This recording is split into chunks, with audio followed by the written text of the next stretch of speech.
So what was meant to be a mark of respect ended up as an act of accidental dickheadery. What I was trying to do was engender a community spirit amongst my sons, and I asked them to show their appreciation for frontline workers by making a thank you sign for our bin men. But what I did is I challenged them to be creative with it, maybe use a bit of wordplay. An example I gave was, thank you, you've been amazing. So off they went, and I didn't think much more of it. Then they came back to me to show me what they'd produced. And to be fair to them, they'd risen to the challenge. So the pun that Dominic came up with was, thank you, you have a rubbish job. So next to that, Zach had drawn a rainbow of sorts and then a picture of Bill Gates. So she was like, thank you, you have a rubbish job. And then a picture of Bill Gates. I said, this doesn't make any sense. And he went, no, Dad, you see what I've done here? Is I've drawn that picture that shows that I understand that not all bin men look like homeless people. So we had the best of intentions, but sticking it on the bin would have been a bit too much dickheadery. So we made another sign. That's brilliant. 3, 2, 1.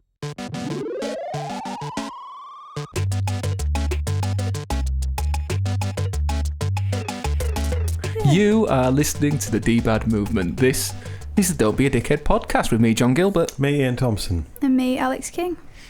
So what we thought we would do is make a bit of a reflective episode. We're still worrying about running out of stories, but hopefully that day won't come. Not yet anyway. No. Certainly we're expending them more than we're accumulating them. I can't remember many funny or drastic things that have happened to me in the last 3 months.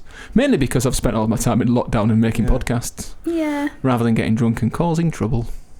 Yeah, nothing much has really been going on in my life, really. I can't think of a single story, yeah. Yeah. Well, it's a good job that we love nostalgia so much on the DBAD podcast, because anything contemporary just ain't worth mentioning. So that's been our podcast about dickheadery of the last 3 months. So yeah, we thought we'd do a bit of a recap on what we mean by dickheadery, but also what we've learned, because we've put 29 episodes out now, and people are reacting, and people are feeding back, and some of it's more welcome than others, I think it's fair to say. So, Alex, you joined us on show 7, I believe it was. Yeah. So, Alex, what is dickheadery to you? So, it's an avoidable behaviour that obviously you've got to be aware that you are being a bit of a dickhead. So, it's not just something that you might not be aware of. It's intentional dickheadery, but still not being a complete arsehole. Oh, wow, good arseholery. Yeah, we don't. Does that make sense? That makes sense. Yeah, I think there is it's a level, like, isn't it? On a scale, it's a level. How bad you've been. I know exactly what she means. I did like the fact that at first she started reading the dictionary definition of dickheadery, but then she did veer off it, which was good. Yeah, and that's like a professional presenter. Thanks very much. I do think the bit that you missed off was the impact of that, because dickheadery's got to have like a negative outcome for you. Making people more aware of their actions and what might be deemed as dickheadery. Yeah.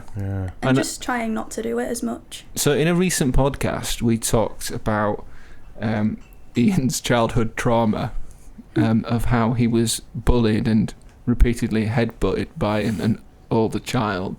Now, I would say that headbutting somebody is beyond dickheadery. Yeah, me too. What did you call it? Arseholery? Arseholery, yeah. I think that's worse than dickheadery. But maybe for us chuckling along while our co-host talks about his childhood trauma, is that dickheadery? I think that's dickheadery, but the action of the boy was arseholery, so... Okay. Right. Yeah. So if I'd headbutted you 30 years ago, then that would have been arseholery. Yeah. The fact that 30 years later... So I laughed when you told me the story that I was a dickhead. Okay, right. Yeah. Right, okay. Because then the negative... You're just off the scale. No. You've just got such a buttable head. No, I think that the negative consequence of us... Well, the negative consequence of you being headbutting is a poorly head, right? The negative consequence of the dickheadery of us laughing at that is that it made us look bad. Poorly soul. Yeah. Yeah. Poorly what? Poorly soul. You're a poorly soul? No, it means that we've got a poorly soul. Rotten. No, I thought it was me having a poorly soul. You laugh at my headbuttery. Because he's poorly inside. Wow. Who's talking about our souls? Okay. Nice. Yes. didn't get that. I think we're beyond. Very clever. We're above. I don't know if that was very clever, was it? No. That was, yeah, Was it? No, I clever don't enough for think me so. to not realise what was going on. Yeah. Okay, so Ian, you've been part of the DBAD movement since the very beginning, as have I. What has it taught you about yourself? All right, okay. Well, John. As an example of what it's taught me about myself, I was talking to... Whenever we prepare our shows, then I always tell Claire, my partner, what shows we're doing so she can come up with any gems. I mean, it's I'm mainly... sure she has plenty. But She just reminds me of my... He's like a gem mine, isn't he? When I told her about this one, she said, "Well, you're definitely I've definitely started noticing how much of a dickhead you are," and she calls me a dickhead a lot more. So there's this one thing that I do. I mean, it's basically just to annoy her. I feel that when something nice happens, like, you know, we'll sit on the sofa and she'll put a hand on my leg or something like that. I'll turn to her and I'll go, "Oh, Claire, we're rekindling." And just to carry it on a bit more, and she gets really mad about it. Anyway, I said it the other day, and I quote, I said to her, I'm writing that down for the podcast. I quote, she said to me, "One day I'm going to pound your head in and you won't be able to rekindle anymore." So there we go. Well, can I feedback with some observations about that? Right, 3 things. First one, what is it with people wanting to assault you in the head? I know, yeah. Right, such a buttable head. Yeah. 2, I'm not sure that anybody comes off particularly well in that story, because we've got at least just threats of violence and acts of It's not actually happened yet. psychological warfare. Yeah. But the fact is that you both seem to be giving as much as you can take, which is fine without it getting out of hand. And the third one is, I wonder whether an unintended consequence of the DBAD movement is that maybe you have been more of a dickhead since we started recording, or whether Claire is just more in tune with it. Or is she doing that because it's upsetting her, or is she doing it simply to help us with content for the show? I think she'll be doing it to help, yeah. So it's an altruistic act. If she's doing it because it upset her, then I think that would make me a dickhead. I definitely don't think that's the case. So you've not reduced your level of dickheadery at all then, since recording these, or just carried on with you? I mean, I'd say I've reduced my level of dickheadery because I don't think I do things intentionally. But you're more aware of it now, do you think? Maybe a bit. I'm not entirely sure it stops me doing it. Oh, I've caught myself all of the time, like, about to say something, about to do something, and then I hear this voice that just says, "Remember, don't be a dickhead." It's just like, haunts me. I mean, I'm not saying it's been foolproof, but yeah, I've definitely tried not to do things. I've tried to be a bit more positive about other people as well. They've been a bit more forgiving. But then sometimes somebody's act goes beyond dickheadery and it just brings out my bad traits again. But I like to think of that as challenging injustice. Yeah. Alex, have you learned anything about yourself? I think I've always known that I can be a little bit of a dickhead. Just a little bit. Yeah, but then it does make you think about all of the times when you have been. But obviously you can't change the past. Yeah. So, like you said, trying to be more aware of it. But like Ian said, I don't know if I've actually done that. I'm not about to, make up kids' exam results and rip shirts off people's backs anymore. Well, that's an improvement then. Yeah, we bring a lot of historical dickheadery to the table. Yeah. The problem with that is, though, like I've been looking at the statistics, and our listener base generally are in their 30s and 40s. And by our token, it means that a lot of the dickheadery has already happened, hasn't it? So what we need to do is be more appealing to the youth. Yeah. We want to get ourselves on TikTok. Yeah. Like with with all the Alex, TikTok dickheads. Alex is shaking her head. I'm not going on TikTok. Sorry, guys. Well, I'll record you. yeah, but you're live resignation. You're our connectivity with the I'll youth. create the account and then just I'll run it. I don't know. Yeah. It's turned into a meeting now, hasn't it? Yeah, it's turned into a meeting.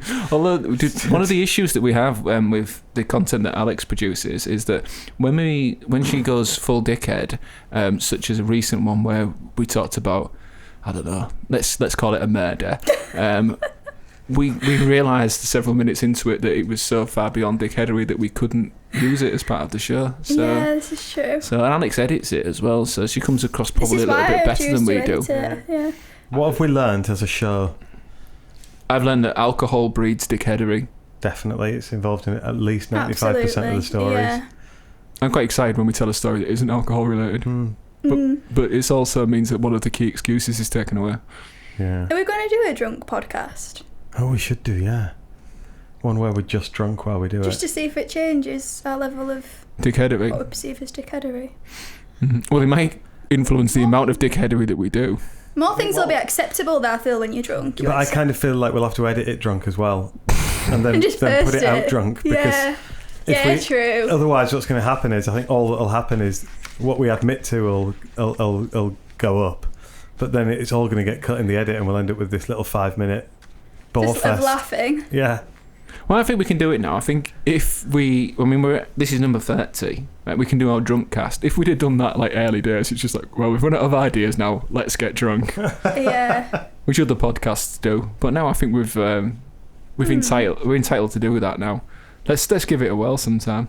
Yeah. I have learned that the self-awareness does help reduce dickheadery. Certainly. I hear what I'm saying sometimes, but then what I've started doing now as a bit of a defence strategy is saying something like, don't be a dickhead, so that's like my excuse to behave in any way I want, because I've recognised that I've done it, so therefore it's okay. I'm being ironic. Yeah. Yeah. Is that okay? As long as you reflect afterwards, you're fine. Or maybe... Should I have killed them? Well, no, you see, these are beyond dickheadery, aren't they? I think just by... There are certain behaviours at the end of it, don't be a dickhead, doesn't get you off the hook, does it? Your Honour. I think it's meant to be like, to try... If you come back to our definition and our mission, which is about reducing the things that have the negative consequences, once somebody's been upset or the environment has been harmed or something negative has happened, just by putting a tagline on the end of it doesn't work, does it? I mean, it does in sitcom world, when something terrible happens and Victor Meldrew says he doesn't believe it and everybody's just like, well, that was brilliant, although actually what happened was something, usually an act of extreme dickheadery. Also, there might be things that we discuss that people like do but don't realise it's actually dickheadery. I know we've said that it's being conscious that you're actually being a bit of a dickhead, but there might be things that people do that might not realise that they are being, and listen to it. Do you know? And change. I mean, that's the point of the podcast. No, but it's dickheadery. We've said it's knowing that you're doing it, isn't it? It's being aware that you're being a dickhead. Well, we're awakening the dickhead Yeah. consciousness, aren't we? Yeah. Because I think if Aren't we? Well, I mean, what is guess dressed so. up as just a collection of Ian's funny stories is actually a And I guess it's only our deep-seated... opinions of it being dickheadery as well. Because I tell the most stories, does that make me the biggest dickhead? No. Just means you've got Because the not most all the stories, not all the stories are about me being a dickhead. No, I mean, there was... In the last episode, there was a definite story in which Ian was the victim of the beyond dickheadery, as we've already Maybe that's where it all discussed. stemmed No, from. no, hang on. I don't think either of us were calling you a dickhead there, were we? Were you calling him a dickhead? No. On that particular occasion, Alex wasn't calling you a dickhead. She was... I could see her sizing up her headbutt, though. Yeah. Okay. So what we've learned is that disagreement does not a dickhead make. Right. So, to explain what I mean by that, right, you do not, as a host of a podcast or as any human being in any walk of life, you do not be the ultimate like aficionado of what is dickheadery and what isn't, because we have different opinions, right? And something that I think is really important, and certainly in terms of modifying my behaviour, I talk on the podcast about things I used to say and do that I'm embarrassed about now, because I wouldn't dream of doing that. I've grown as a person and I've changed my mind on some things. Some people seem incapable of doing that. They have a fixed mindset. And you see that now more than ever on social media when people have the most ridiculous arguments. And it's so frustrating because they just fixate on one point that they're completely immovable on, and everything else, any fact that contradicts that is just inconvenient and therefore just washes over them. But do you think that's because they're not aware that they're being a dickhead? Well, whether they're right or wrong isn't the issue. I think that they're not aware, that they're not willing to budge on it. And that is a mindset thing. So you've got a growth mindset, which is the idea that you've still got things to learn, you can change your mind, you can change who you are. You're not defined by a box where you've got other people who go, well, this is me, like it or lump it, take me as I am kind of thing, and they'll never change. And that's an unhealthy mindset to be, and that's been proven. And the people that have more mental health problems, the people who have all kind of different health problems, generally unhappy, are the people who are unable to change because they won't let themselves be that change. Yeah, I agree. I don't know why Alex is looking at me. I did find it a bit distracting, to be honest. I don't know if you were trying to come in or... No, I was just pointing at Ian. Ian doesn't have a fixed mindset. Or does he? Is it the fixed mindset or the mental health problems?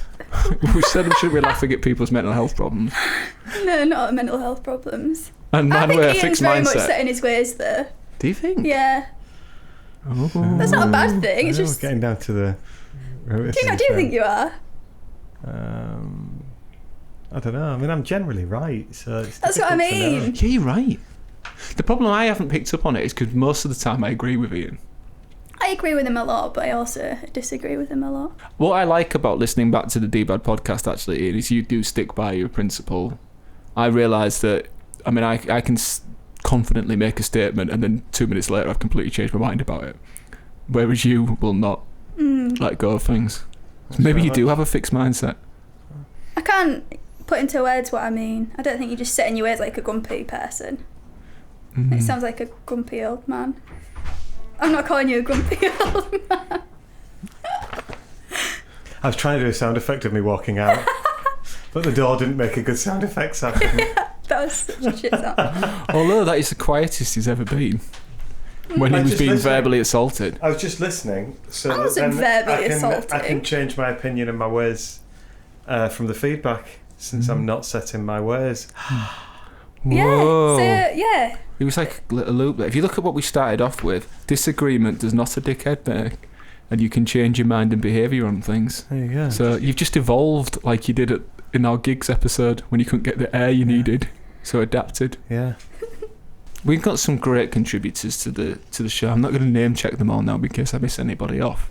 But I do worry sometimes when we put their stories out and we just like have a good old laugh at it.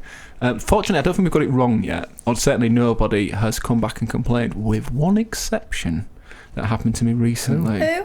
So it's one of the regular contributors to the show is a lady called Sally Gilbert. Okay. You may know her. I'm married to her. I live with her.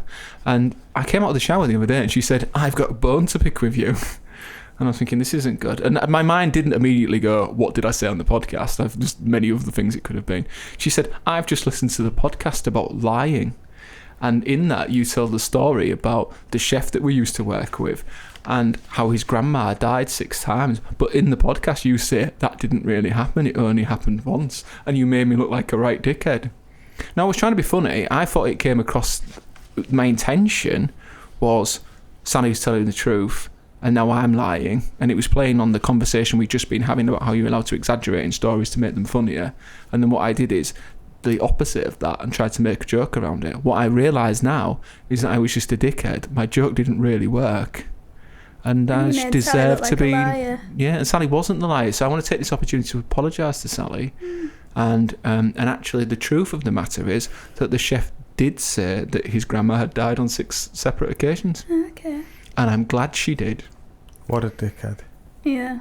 Sorry. Not the Who? grandma. John. No. It surely meant me. The person who said his grandma Yeah, died. he's a Right. dickhead as well. So lying's bad.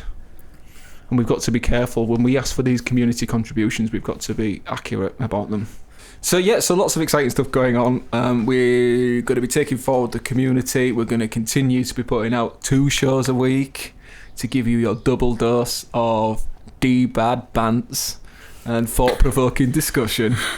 But again, we just need to put a big thank you out to the people who have been listening and have been continuing to share your thoughts and your stories, because it's really nice to know that people are out there listening. And we do say this at the end of most shows, and we're serious about it, but let's grow this community. So the best way for anything to spread like this is for a word of mouth. So if you know anybody that listens to podcasts, just say, have you listened to Don't Be a Dickhead yet? If you know somebody who doesn't listen to podcasts, say, hey, you should listen to podcasts. Here's a good one to start with. And we could... Do you remember my first podcast was, like many people, my second wave was Serial, which was that globally famous series. You never forget your first podcast. They could do a lot better and a lot worse than making it the Don't Be a Dickhead podcast. So if you've got any special occasions, Christmas coming up or anything like that, I mean, if anyone's new to podcasts, they don't realise that they're free. Just go, hey, I've got you a subscription to DBAD for Christmas. Save yourself some money, build our community, and make us happy. Yeah. Win, win, win. Let us know. We'll make you a voucher. We should do that, yeah. Well, you know what? We've got a DBAD community meetup. We'll float the idea at that. So I think we should wrap that up now. So we're going to be doing some more specific topic shows coming up soon. But thank you for joining us for our recap on dickheadery. I've been John Gilbert. I've been Ian Thompson. I've been Alex King. And remember, don't be a dickhead.